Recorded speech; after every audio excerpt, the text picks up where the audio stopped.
Alrighty. Now I am redoing my recipe that I did for an Easter soap last year that was such a huge hit. I'm going to use some white melt and pour soap to make some peeps. I'm using Fandango Pink Mica by Nurture Soap, and we'll see how they come out. The last one I made, I used a cashmere chocolate, and what happened is that I didn't understand how the soap was going to age. So I made it with a chocolate cashmere, and it was so super pretty in a pale caramel color with pink swirls inside, and it smelled delicious. So it was a big favorite with all of my friends. But as it aged, and I'll show you that when I'm making the actual soap, it got darker and darker, and only a little bit of the pink showed. So I'm not sure if I had put more titanium white, if I would have gotten that caramel color, that Easter color. But I don't want to put too much because I've had some acceleration and other issues with the titanium. All right.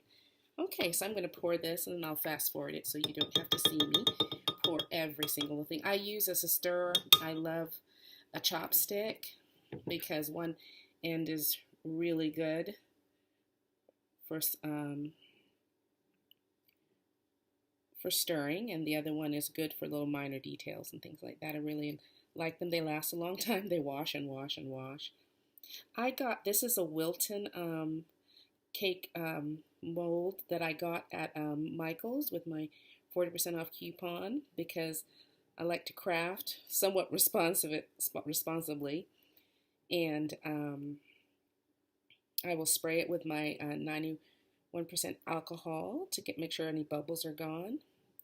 But this mold creates 1, 2, 3, 4, 5, 6, 7, 8, 12 bunnies, and I know each side of my soap needs 17. I create 17 bars, so I'm going to have to make a couple of these, but I won't talk through all of them. Alrighty.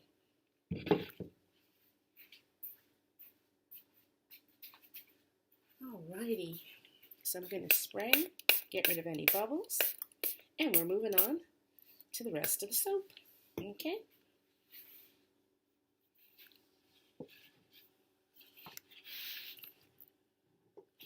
Alright, so these are the bunnies for my Easter soap, these little peeps, okay, and so I wanted to see, I did them in a candy pink.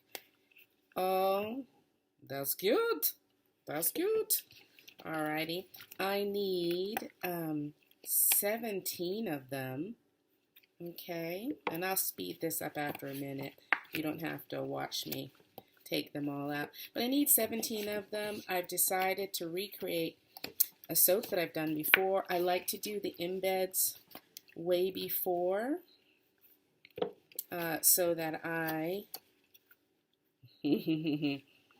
like doing the Imbeds before so that when it's time to put the soap together, I'm not as harried. As I said, I'm a new soaper. I'm not as experienced as some of these wonderful men and women out here, so I have to kind of build in. One of the great things about being a teacher, I kind of know my learning style, and so I just need to slow it down and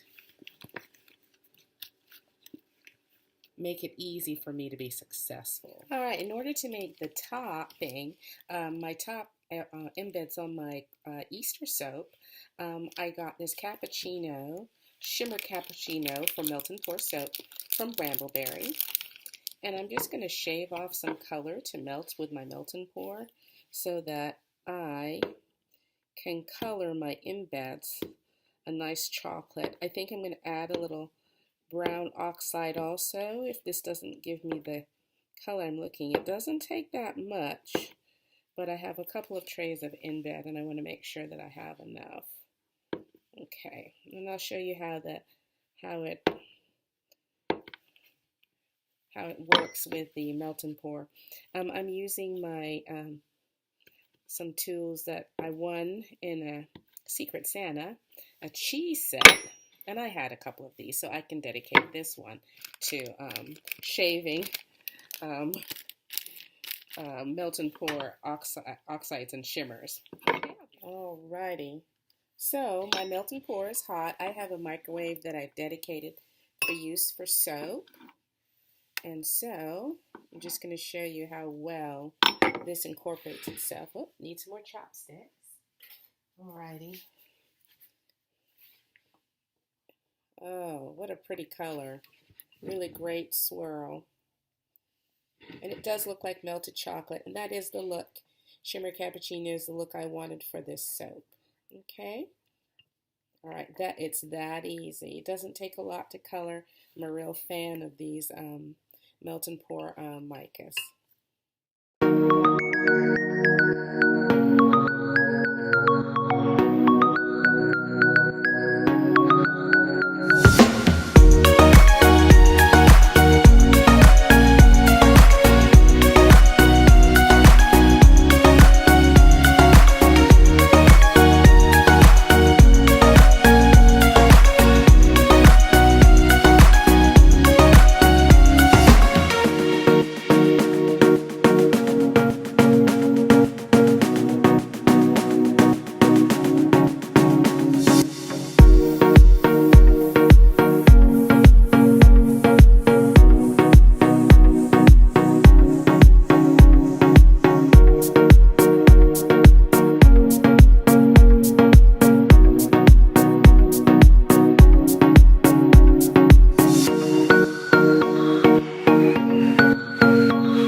For watching.